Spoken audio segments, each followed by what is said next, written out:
Fray Luis de León nació en Belmonte, provincia de Cuenca, en 1527, en el seno de una familia con antepasados judíos. Su vida estará unida a la ciudad de Salamanca, donde estudió teología, ingresó en la Orden de los Agustinos y fue catedrático de universidad. Cabe destacar su rivalidad religiosa y académica con los dominicos, pues ello conducirá en 1572 a un proceso inquisitorial en el que se le acusa de defender el texto hebreo de la Biblia frente a la Vulgata y de haber traducido al castellano el Cantar de los Cantares en contra de lo ordenado en Trento. El proceso se alargará durante más de 4 años, durante los que permanecerá preso en Valladolid. Tras dictarse sentencia a su favor, reanudará su tarea como docente con la legendaria frase «decíamos ayer».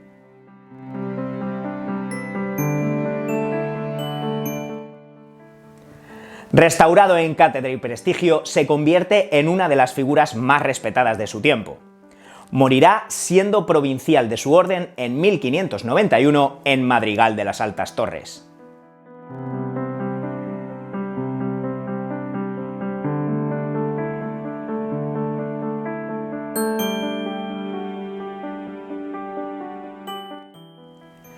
Para comprender mejor el sentido de la obra de Fray Luis, hay que tener en cuenta que su educación tuvo lugar en la España de Carlos V, caracterizada, como hemos visto, por el aperturismo, mientras que su madurez se desarrolla durante la época de Felipe II, época de exaltación nacionalista, cerrazón, censura, contrarreforma, etc.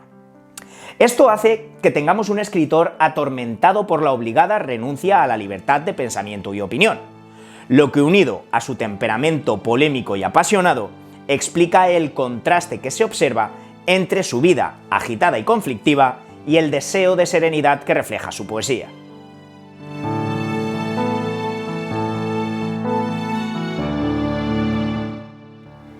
En cuanto al misticismo de Fray Luis, se trata de una cuestión muy discutida.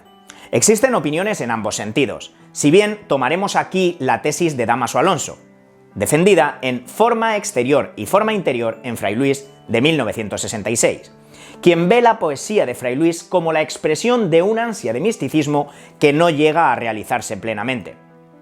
En este sentido, para el padre Custodio Vega, sería un misticismo doctrinal más que experimental.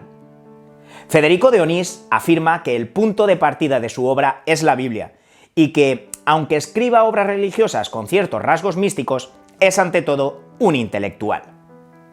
Por el contrario, otros autores como Peirce o Trevor Davis opinan que Fray Luis debe figurar entre los principales místicos españoles.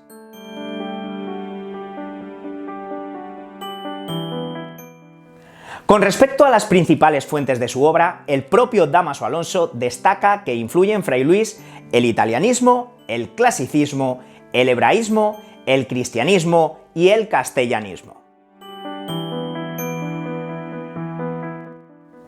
En lo que tiene que ver con el italianismo, podemos ver cómo una de las estrofas favoritas del autor es la lira, acuñada, como vimos, por Garcilaso en su célebre Oda a la flor de Gnido, usada también para componer odas.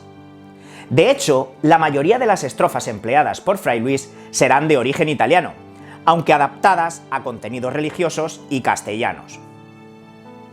Gustará de la combinación de heptasílabos y pentasílabos que le permitirá una expresión ágil y acorde con su ideal de condensada sencillez.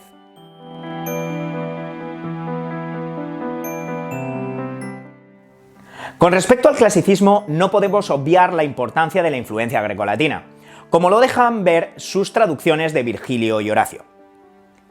De este último aprende el concepto de la armonía, el sentido de la contención y de la modestia, el tópico de Beatus Ille, el paralelismo que existe entre el poema de Horacio, el vaticinio de Nereo y la profecía del Tajo de Fray Luis está demostrado por Dámaso Alonso y otros críticos. La estructura de ambos es la misma, así como los personajes y el desarrollo. Al margen de esto, podemos encontrar otras influencias clásicas como el platonismo, el neoplatonismo, el aristotelismo o el estoicismo moral. Las influencias de los conocimientos hebraicos y la lectura de la Biblia también dejaron honda huella en su producción. La exposición del Cantar de los Cantares, el libro de Job, los Proverbios, de los nombres de Cristo y numerosos salmos son obras suyas que nacen a raíz del texto bíblico y que componen casi toda su producción. A estos elementos se suma la visión cristiana de un Dios que aparece tierno, manso, amoroso y nunca vengador, triunfante o justiciero. Otro elemento enraizado en el autor es el sentimiento de la tierra, el carácter, el temperamento de un hombre apegado a una geografía y una historia. En él no se interrumpe la corriente de tradición nacional. De hecho, el legado medieval, religioso y político es parte integrante de una obra de auténtico renacimiento español.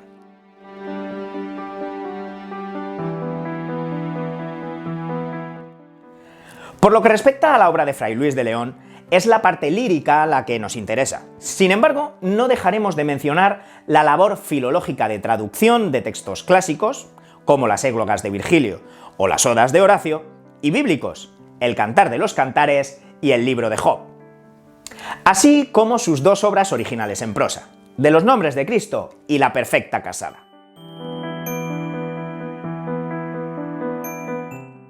La poesía es la parte más conocida y difundida de la obra luisiana. El autor reunió sus obras y las dispuso para ser publicadas con el seudónimo de Luis Mayor. Esta edición la envió a don Pedro Portocarrero junto a una misiva o prólogo donde encontramos multitud de consideraciones sobre su obra, de las que se deduce su reticencia a la publicación por considerarla carente de interés, lo que probablemente responda al tópico clásico de la humildad, la captatio benevolentiae.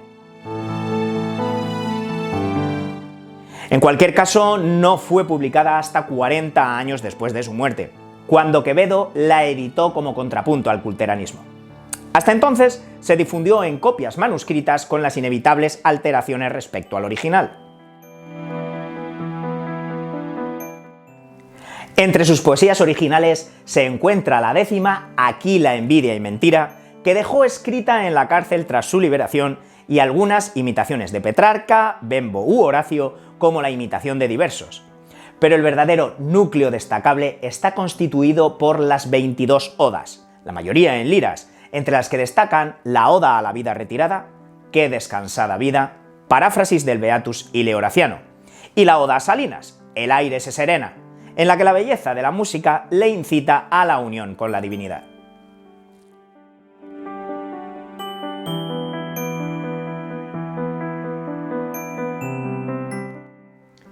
La temática de la obra luisiana está marcada, además de por su biografía, por su concepción del alma como prisionera del cuerpo y anhelante del retorno a la divinidad, de la que se desprende la concepción de la vida del hombre como un proceso de purificación ascética. Destaca en ese trasfondo la utilización de tópicos clásicos como el Vanitas Vanitatis, el Carpe Diem, el Tempus Fugit, el Aurea Mediocritas, el Beatus Ile o el Locus Amoenus.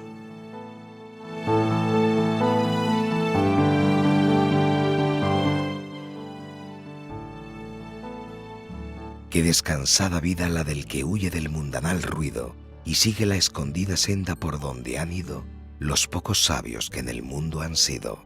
Que no le enturbia el pecho de los soberbios grandes el estado, ni del dorado techo se admira, fabricado del sabio moro en jaspe sustentado. No cura si la fama canta con voz su nombre pregonera, ni cura si encarama la lengua lisonjera, lo que condena la verdad sincera. Que presta a mi contento si soy del vano dedo señalado, si en busca de este viento ando desalentado, con ansias vivas y mortal cuidado. Oh campo, oh monte, oh río, oh secreto seguro deleitoso, roto casi el navío, a vuestro almo reposo, huyo de aqueste mar tempestuoso. Un no rompido sueño, un día puro, alegre, libre quiero.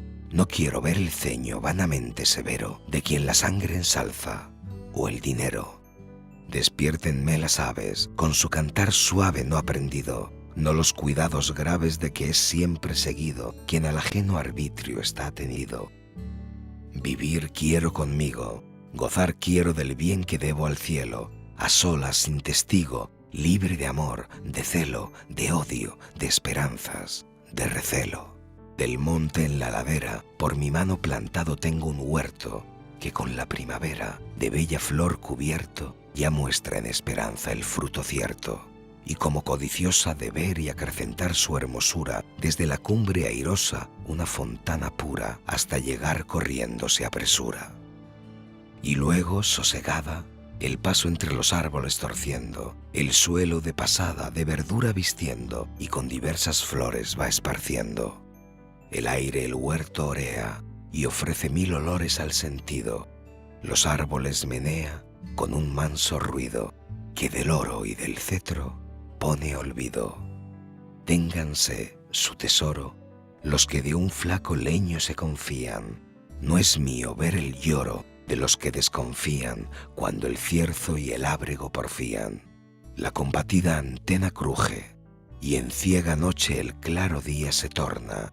Al cielo suena confusa vocería, y la mar enriquece la porfía.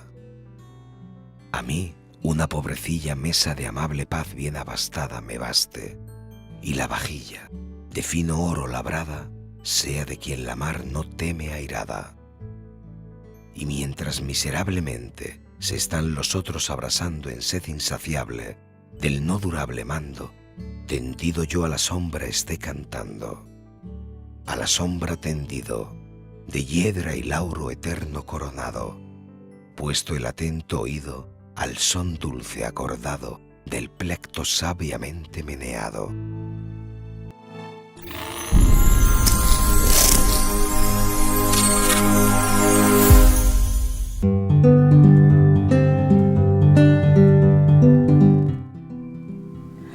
Juan de Yepes Álvarez nace en 1542 en Fontiveros, provincia de Ávila. Tras una infancia marcada por la muerte, primero su padre y después su hermano, y la pobreza, ingresa en la Orden Carmelita en 1563 con el nombre de Fray Juan de Santo Matía. Más tarde, en 1567, tendrá lugar el decisivo encuentro con Santa Teresa, que cambiará el rumbo de su vida convirtiéndolo en reformador de la orden, lo que le causará no pocos problemas. En 1568 funda en Duruelo el primer convento de la rama masculina del Carmelo Descalzo.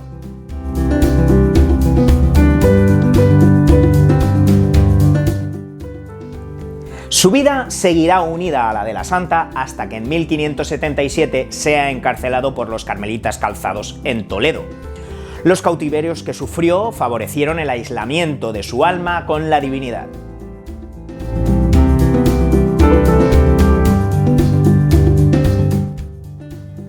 Posteriormente llegará a ser prior de Baeza, Granada y Segovia, hasta que nuevas disputas con los calzados le lleven al destierro suave en Peñuela, donde poco más tarde enfermará muriendo en Úbeda en 1591 con gran fama de santidad y sabiduría.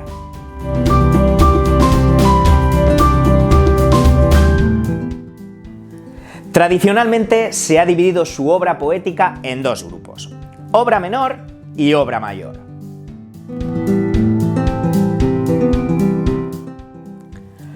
Por lo que respecta a su obra menor, destacan los romances trinitarios, la glosa al vivo sin vivir en mí, la metáfora tras un amoroso lance y el poema El pastorcico.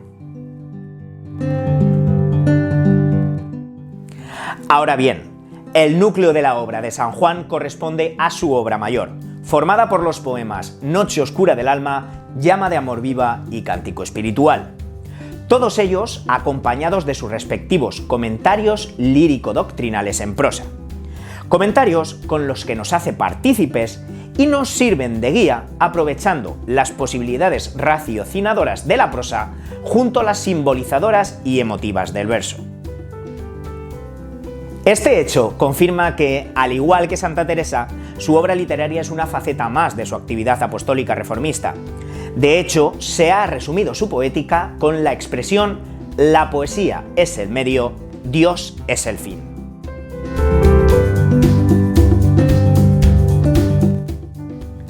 Algunos críticos, como Dámaso Alonso en su obra La poesía de San Juan de la Cruz, han subrayado el carácter espontáneo de los logros artísticos del santo.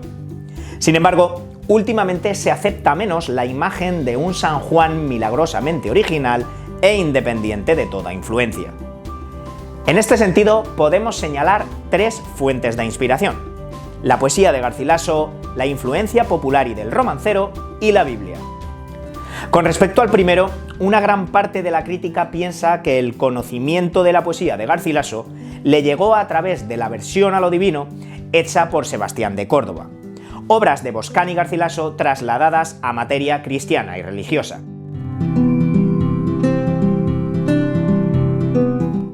En lo que tiene que ver con la influencia popular y de romancero, son abundantes el léxico e imágenes que toma de la vida cotidiana, los arcaísmos y usos dialectales propios del habla de Fontiveros.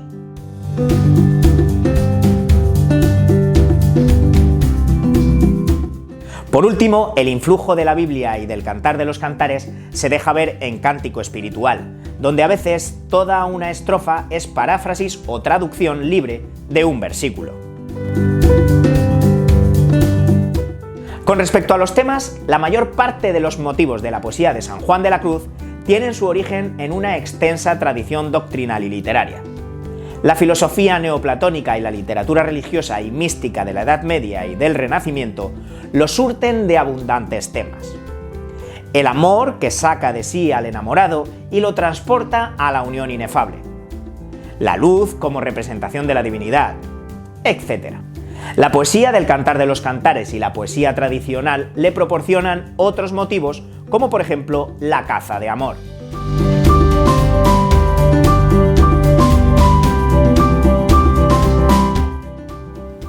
Además, los textos de San Juan están influidos por la tradición de la teología negativa, que concibe la fe como tiniebla, como oscuridad que genera luz. Esto nos dará la clave del símbolo de la noche oscura central en su poesía. No entiende la fe como adhesión a contenidos temáticos construidos a partir de la analogía entre Dios y el mundo y entre Dios y el hombre, como la escolástica, sino una fe en la que no se puede decir nada de Dios. Una fe como itinerario a través de la experiencia hacia lo incognoscible. Un modo de conocimiento no racional, sino intuitivo. Tras el sufrimiento que implicaba la vía purgativa en el desasimiento de los bienes terrenales, seguía el anhelo por trascender a la cárcel del cuerpo mediante el estudio y la iluminación para finalmente hallar el éxtasis del alma en la revelación divina. En definitiva, los textos sanjuanistas van más allá de su aparente contenido erótico e intentan expresar un contenido trascendental e inefable, por lo que el verso, concebido como lenguaje de amor y sentimiento, se le convierte en el único camino de salida. Ante la insuficiencia del lenguaje para expresar lo inefable, recurre a la musicalidad del poema, a la carga sígnica, al uso del lenguaje figurado y, sobre todo, a la alegoría y el símbolo. San Juan conforma así el paradigma de la comunicación mística.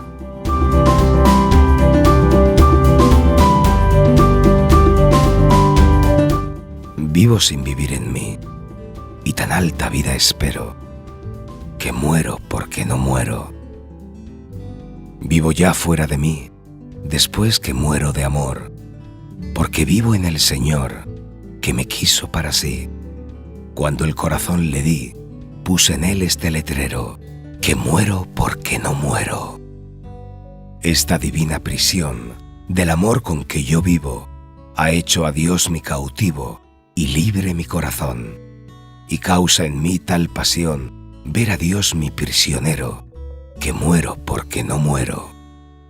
Ay, qué larga es esta vida, qué duros estos destierros, esta cárcel, estos hierros en que el alma está metida. Solo esperar la salida me causa dolor tan fiero, que muero porque no muero. Ay, qué vida tan amarga, do no se goza el Señor, porque si es dulce el amor, no lo es la esperanza larga. Quíteme Dios esta carga, más pesada que el acero, que muero porque no muero. Solo con la confianza vivo que he de morir, porque muriendo el vivir me asegura mi esperanza. Muerte do el vivir se alcanza, no te tardes que te espero, que muero porque no muero.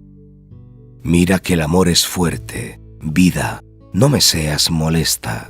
Mira que solo te resta, para ganarte, perderte. Venga ya la dulce muerte, el morir venga ligero, que muero porque no muero. Aquella vida de arriba es la vida verdadera, hasta que esta vida muera, no se goza estando viva. Muerte, no me seas esquiva, viva muriendo primero, que muero porque no muero. Vida, ¿qué puedo yo darle a mi Dios que vive en mí, si no es el perderte a ti, para mejor a Él gozarle? Quiero muriendo alcanzarle, pues tanto a mi amado quiero, que muero porque no muero.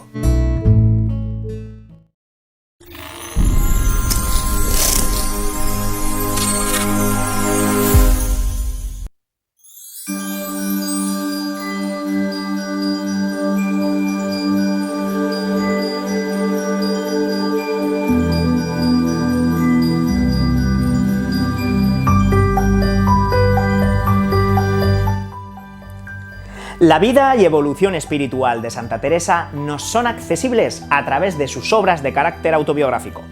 La vida, las relaciones espirituales, las fundaciones y sus cerca de 500 cartas. Teresa de Cepeda y Ahumada nace en Ávila en 1515. Devota desde la infancia, recordemos cómo escapa con su hermano Rodrigo para sufrir martirio en tierra de moros y su breve estancia con las agustinas con tan solo 14 años, tomará el hábito de Carmelita de la Encarnación en 1536.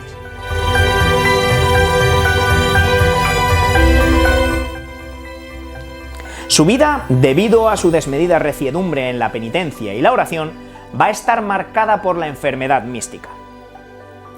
Llegó incluso a sufrir una muerte ficticia a los 24 años, coma profundo del que despertó a los 3 días gracias a que su padre no permitió que la enterrasen. Será en 1555 cuando, a la vista de una imagen de Jesús crucificado, experimente un renacer de su vida espiritual, a partir del cual surge una nueva mujer, la mujer polémica, de visiones y experiencias místicas, la renovadora del Carmelo.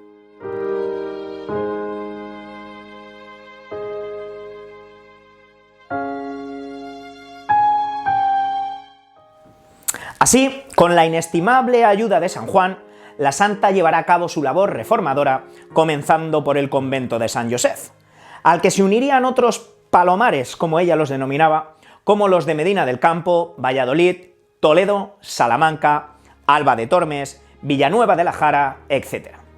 Todo esto, como sucedería con San Juan, la llevó a constantes controversias con los calzados durante toda su vida. Moriría la santa finalmente en 1582 en Alba de Tormes. Entrando ya en su obra literaria, debemos comenzar mencionando su obra en prosa, la cual, junto a San Juan, representa el punto culminante de la brillante mística española. Sin excesivas preocupaciones literarias, con un estilo sencillo y un lenguaje popular sumamente expresivo por la calidad de sus imágenes, supo expresar todo el contenido de la teología mística, siendo elevada al rango de doctora de la Iglesia Católica. Destacan aquí las ya citadas obras autobiográficas, así como sus obras ascético-místicas de carácter didáctico, Camino de Perfección y Las Moradas del Castillo Interior.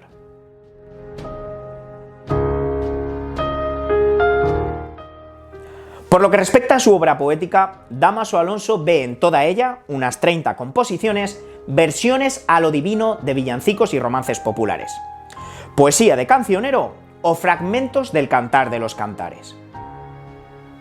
Al igual que San Juan, la literatura es solo un instrumento para dar eficacia a su doctrina. Tratará temáticas de influencia cancioneril como el tema de la dependencia del amante ante el amado, trocado en sumisión de la criatura a Dios, la antítesis tradicional vida-muerte en que el trance amargo no es la muerte sino la vida, y otras composiciones tratarán el tema navideño o la convivencia conventual. Su verso, basado en la glosa y el villancico octosilábico, acusa las características de verbalismo, conceptismo y un cierto amaneramiento retórico típicos de la poesía profana en la que se inspiró. La poesía teresiana se caracteriza por su emoción, popularismo, finalidad piadosa y dependencia íntima de la música, pues fue concebida para ser cantada.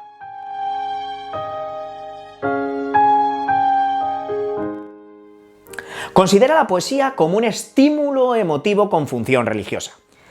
Este estilo sencillo, espontáneo y popular no significa que la santa no fuera culta y letrada. De hecho, la sencillez de estilo no le impide recurrir a símbolos místicos, el uso de la paradoja, la interrogación retórica o la anáfora. Santa Teresa no rechaza el lenguaje culto en sí mismo, sino la vanidad de las modas y la cultura como símbolo de clase, ya que, según ella, para hablar con Dios no son necesarias la afectación ni la cultura.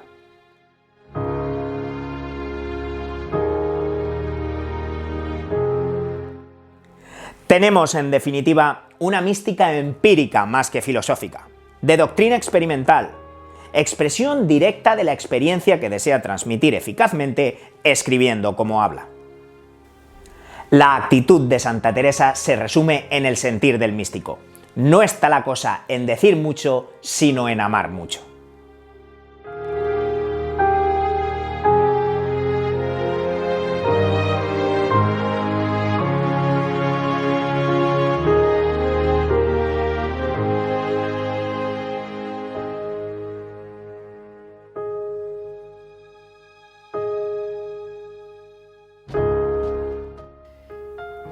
Si el amor que me tenéis, Dios mío, es como el que os tengo, decidme, ¿en qué me detengo? O vos, ¿en qué os detenéis? Alma, ¿qué quieres de mí? Dios mío, no más que verte. ¿Y qué temes más de ti? Lo que más temo es perderte. Un alma en Dios escondida, ¿qué tiene que desear sino amar y más amar, y en amor toda encendida, tornarte de nuevo a amar? Un amor que ocupe os pido, Dios mío, mi alma os tenga, para hacer un dulce nido a donde más la convenga. Nada te turbe, nada te espante, todo se pasa. Dios no se muda, la paciencia todo lo alcanza. Quien a Dios tiene, nada le falta, solo Dios basta. Para finalizar, podemos extraer algunas conclusiones del breve recorrido que por la lírica espiritual del siglo XVI hemos realizado. En primer lugar, cabe destacar que este tipo de literatura surge en relación con el contexto histórico-cultural en el que nos encontramos. Es decir, las tensiones religiosas protagonizadas por la Reforma y la Contrarreforma, fruto de las ideas humanísticas llegadas a España a lo largo de los siglos XV y XVI. Por otro lado, no podemos dejar de señalar la simbiosis que se produce entre mística y poesía, pues si la mística quiere expresar lo inefable, no podrá hacerlo sin la musicalidad del verso, la alegoría y sobre todo el símbolo que la poesía pone a su disposición.